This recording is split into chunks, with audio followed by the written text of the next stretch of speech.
Narito na naman tayo upang matunghayan ang nakakapanabik at talaga namang napaka-sweet na istorya ni Kuya Ruel and Miss Rachel sa kakatapos lamang na JS Prom. Oh, my angel, angel, baby, angel. Mr. Cupido, ako na may tulungan mo. Ikaw nga ba si Mr. Right? Ikaw nga ba love of my life? Bakit di na lang tutuhanin ang lahat? Sa pagpapatuloy ng ating istorya ay nagkaroon ng pagkakataon na ma-interview ng isang sikat na vlogger na si VG's Kim Official, si Kuya Ruel. At ang interview na ito ay naganap nung kakatapos lamang na JS Prom nila Miss Rachel sa kanilang school. Sabi ng vlogger kay Kuya Ruel ay, "O Ruel, ano yung pangarap mo bukod kay Rachel?" Nang narinig naman ito ni Kuya Ruel ay talagang kinilig siya. At sabi pa ng vlogger ay, ano yung biggest dream mo sa buhay mo? Nag-reply naman si Kuya Ruel at sinabing, ang biggest dream ko lang po talaga ay sana magkaroon ako ng stable na trabaho at gusto ko rin maging financially stable. At syempre nandun na yung pamilya ko and mga magiging anak ko, kaya gusto ko maging stable para sa kanila. Nag-reply naman ang vlogger at sinabing, Ruel, paano kung dumating na yung araw na stable ka na financially? Like, stable ka na talaga sa trabaho mo, ganun sa mga kita nyo. Pag stable ka na ba, hihinto ka na sa pag-vlog? Napaisip naman dito si Kuya Ruel. Oh, my angel, angel, baby, angel. Mr. Cupido, ako na may tulungan mo. Ikaw nga ba si Mr. Right? Ikaw nga ba love of my life? Bakit di na lang tutuhanin ang lahat? Sabi naman ni Kuya Ruel ay, sa tingin ko po ay hindi talaga. Kasi siguro mag-i-invest na lang ako, yung parang iba muna nga hawak ng channel ko pagdating ng panahon. Pero ayoko po talaga ihinto yung pagiging charity vlogger ko. Kasi hindi rin po humihinto dito sa Pilipinas yung kahirapan. Kaya alam ko din na kailangan ng mga Pilipino na katulad natin yung mga charity vlogger kasi malaking tulong talaga to eh. Sabi naman ng vlogger ay, at saka diba doon ka nakilala sa pagiging charity vlogger mo? Nag-reply naman si Kuya Ruel at sinabing, opo, kaya ayaw ko po talaga itong ihinto. Oh, my angel, angel, baby, angel. Mr. Cupido, ako na may tulungan mo. Ikaw nga ba si Mr. Right? Ikaw nga ba love of my life? Bakit di na lang tutuhanin ang lahat? Sabi naman ng vlogger ay, nung mga nakaraang araw pala bago yung JS Prom, nasusundo mo ba at nahatid si Rachel? Nag-reply naman si Kuya Ruel at sinabing, opo. Sabi naman ng vlogger ay, diba nakita mo naman kung gaano kaganda si Rachel nung prom? Ano yung naramdaman mo nung nandun ka na sa prom? Kinabahan ka ba? Nag-reply naman si Kuya Ruel at sinabing, oo, kasi parang pakiramdam ko lahat ng mata ay nasa sa akin. Tapos nakatingin nga sila, kaya iniisip ko na baka tingin nila sa akin ay bagong estudyante ako na bigla na lang dumating doon at nakiparty sa kanila.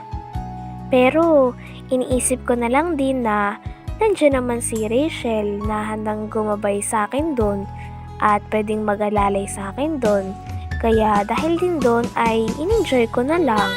At saka bumalik din talaga yung pagka-teenage ko dahil doon si JS prom na yun. Kaya napakasaya talaga. Oh, my angel, angel, baby, angel. Mr. Cupido, ako na may tulungan mo. Ikaw nga ba si Mr. Right?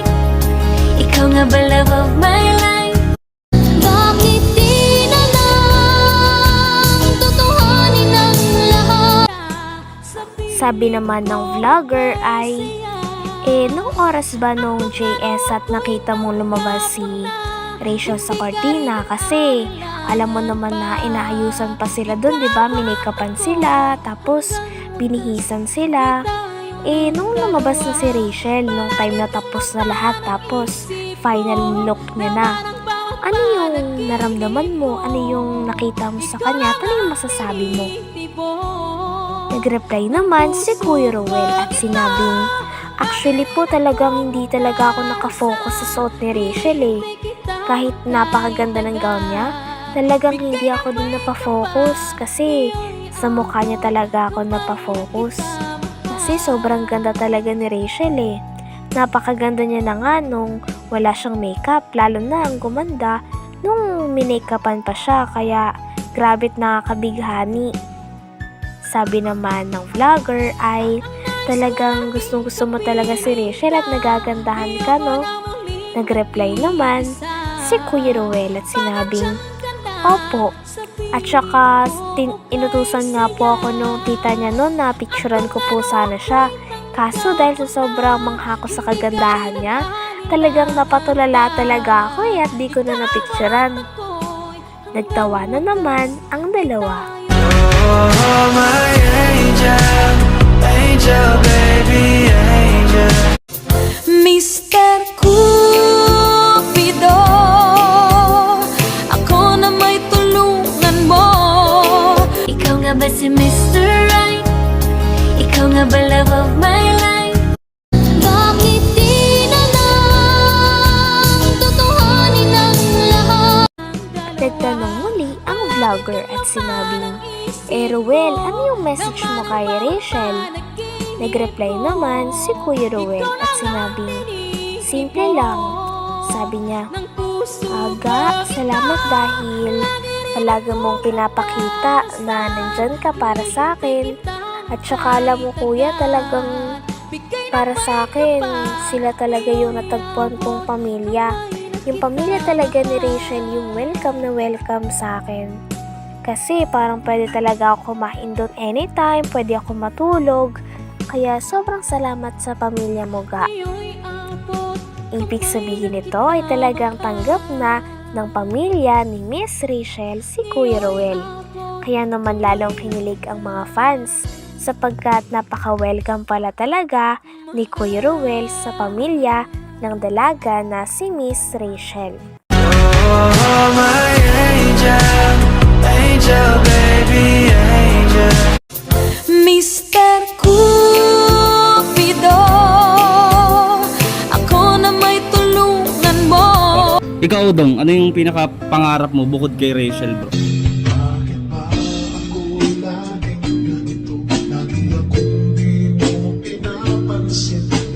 Confirm natin kay Ruel na ano yung pakiramdam niya doon. Talagang parang, ano ka ba, kinakabahan ka ba nun? Oo, sa totoo lang talagang kinakabahan ako. Kasi lahat ng mata sa akin nakatingin.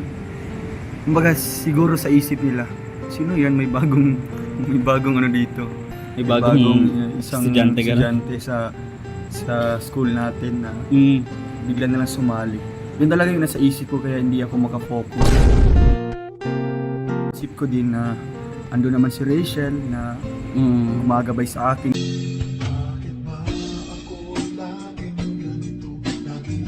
Last message bago matapos ng vlog. Grabe. Simple lang. Ano? Mag-iingat ka dyan, Ga, and talagang salamat dahil pinapakita mo sa akin kung Umiyak, bro. Talagang may natagpuan akong pamilya dito sa diet. At yun yung pamilya ni Rachel. Talagang Oo. welcome na welcome ako. Anytime, pwede akong kumain doon, pwede akong matulog.